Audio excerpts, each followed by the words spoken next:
ओम जयंती मंगला काली भद्रकाली कपालिनी दुर्गा क्षमा शिवा धात्री स्वाहा स्वधा नमोस्तुते। इस मंत्र में आपने दो नामों के ऊपर ध्यान दिया होगा, तो वो है स्वाहा और स्वधा। स्वाहा और स्वधा वास्तव में भगवान अग्निदेव की दो पत्नियों का नाम है। जब भी हम यज्ञ के अंदर आहुति देते हैं तब बोलते हैं स्वाहा।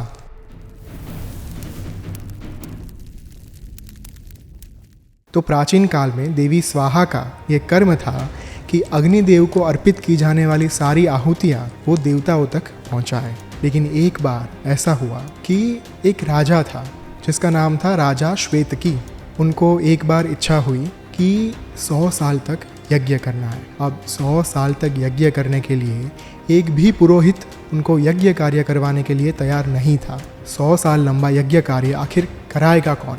आखिर में राजा श्वेतकी ने भगवान महादेव की आराधना शुरू की। उनकी तपस्या से प्रसन्न होकर महादेव प्रकट हुए और राजा श्वेतकी ने अपनी दुविधा उनको बताई। लेकिन राजा श्वेतकी की जो एक इच्छा थी वो ये थी कि महादेव स्वयं 100 साल तक उनका यज्ञ करवाएं।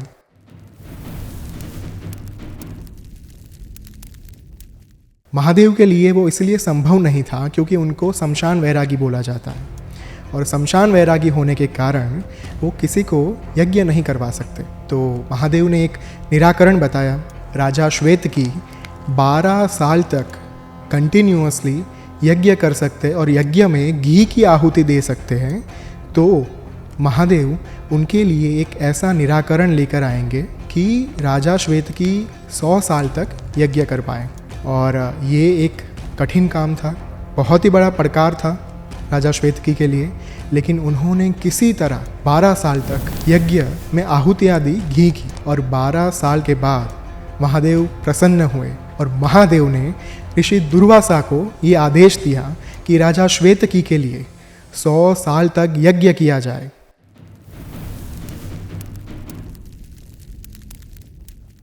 ऋषि दुर्वासा की मदद से राजा श्वेतकी ने 100 साल तक यज्ञ किया भी सही। अब हुआ ये कि पहले के 12 साल घी की आहुति और बाद के 100 साल तक यज्ञ कार्य चलने से अग्निदेव को अपच हो गया। अपच यानी इनडाइजेशन। अब अग्निदेव एक भी आहुतियाँ ग्रहण नहीं कर पा रहे थे। वो इतने बीमार होते जा रहे थे कि उनकी अवस्था को देखकर कोई उन्हें देवता भी ना माने। ये बात उन्होंने जाकर भगवान ब्रह्मा से की। भगवान ब्रह्मा ने उनसे कहा कि आपको खांडव वन जाकर वहाँ के जो प्राणी पशु पक्षी जीव जितने भी वहाँ वसवाट कर रहे हैं उनका भक्षण करना है, और उनके रक्त यानी ब्लड और मांस यानी मीट से आपका जो अपच है वो दूर हो पाएगा। अग्निदेव ने भगवान ब्रह्मा की मंजूरी से खांडव वन का दहन करने का निर्णय लिया। लेकिन खांडव वन में रहता था नागराज तक्षक।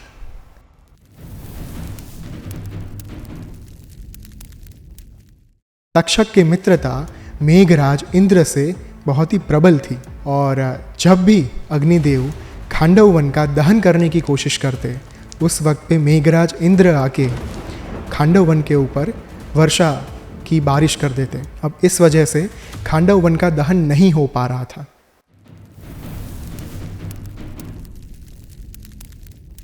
कुल 7 बार अग्निदेव ने ये कोशिश करी, ये प्रयास किया कि खांडव वन के दहन से वो अपना अपच, अपना इनडाइजेशन ठीक कर पाए। लेकिन बार बार मेघराज इंद्र के विक्षेप के कारण ये संभव नहीं हो पा रहा था। आखिर में द्वापर युग में भगवान श्री कृष्ण खांडव वन के पास आए और उन्होंने एक कोने में अग्निदेव को एकदम कृशकाय हालत में, बीमार हालत में पड़े हुए देखा। उन्होंने पूछा, हे अग्निदेव, आपके इस हालत के पीछे कौन सा कारण जिम्मेदार है? तब अग्निदेव ने बहुत ही मंद आवाज़ में उनसे कहा कि हे देव, अगर मैंने खांडव वन का भक्षण नहीं किया, वहाँ के प्राणी और पशु का भक्षण नहीं किया, तो मेरी बीमारी कभी भी दूर नहीं होगी।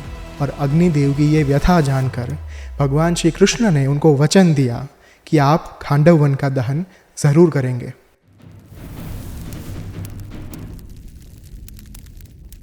कौरवों को हस्तिनापुर दिया गया और पांडवों को खांडव वन दान में दिया गया। अब खांडव वन पूरा जंगल विस्तार था, अरण्य था, वन विस्तार था, और अगर वहाँ पे राज्य खड़ा करना है तो पूरे वन को, पूरे जंगल को साफ करना ज़रूरी था। अर्जुन और सारे पांडव, सारे 5 भाइयों ने ये निर्णय लिया कि हम खांडव वन का दहन करेंगे। वापस से वो घड़ी आई। 8वीं बार जब अग्निदेव ने खांडव वन का दहन शुरू किया, तब फिर से मेघराज इंद्र ने बारिश शुरू कर दी। और इस बार चमत्कार ये हुआ कि अर्जुन ने अपने बाणों की वर्षा से पूरे खांडव वन के ऊपर एक कवच बना दिया, एक प्रोटेक्शन लेयर बना दिया, एक ऐसा प्रोटेक्टिव लेयर जिसको बारिश की बूंद भी ना भेद पाए, खंडन ना कर पाए।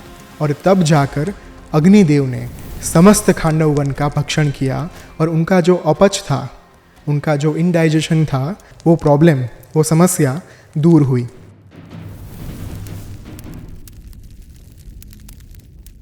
अब यहाँ पे एक बहुत बड़ी शिक्षा हमें प्राप्त होती है। अग्नि के शास्त्रों में 2 प्रकार दिए गए हैं। एक है जातवेद अग्नि, जिसको सारे पवित्र कार्य में यूज़ किया जाता है। इसका इस्तेमाल, इसका उपयोग जातवेद अग्नि का यज्ञ कार्य में भी किया जाता है। हम घर पे जो दिया जलाते हैं वो भी जातवेद अग्नि ही है। लेकिन जो खांडव वन में अग्निदेव ने भक्षण किया, वो अग्नि का स्वरूप था क्रव्याद अग्नि। क्रव्याद अग्नि तब प्रकट होता है जब शमशान में हम किसी का शव जलाते हैं, यानी कि अंतिम संस्कार के वक्त जिस अग्नि का उपयोग होता है, जिस अग्नि का प्रागट्य होता है, वो होता है क्रव्याद अग्नि। और आपने अगर श्री सुक्तम के एक पाठ के ऊपर, एक मंत्र के ऊपर फोकस किया होगा, एक श्लोक के ऊपर अगर आपने ध्यान दिया होगा, तो वो है ओम हिरण्यवर्णाम हरिणीम सुवर्ण रजतस्रजाम चंद्राम हिरण्यमयीम लक्ष्मीम जातवेदो म आवह ताम म आवह जातवेदो लक्ष्मीम अनपगामिनीम यस्याम हिरण्यम विंदेयम गामश्वम पुरुषानहम। हम यहाँ पे भगवान जातवेद अग्नि को ये प्रार्थना कर रहे हैं, ये विनती कर रहे हैं कि हे भगवान अग्नि, महालक्ष्मी के प्रागट्य के लिए आप निमित्त बनो और महालक्ष्मी को हमारे पास लेकर आओ, ताकि हम उनकी आराधना कर सके, हम उनकी भक्ति कर सके। तो ये है जातवेद अग्नि। और जो दूसरा अग्नि प्रकट हुआ खांडव वन से, वो कहा गया क्रव्याद अग्नि।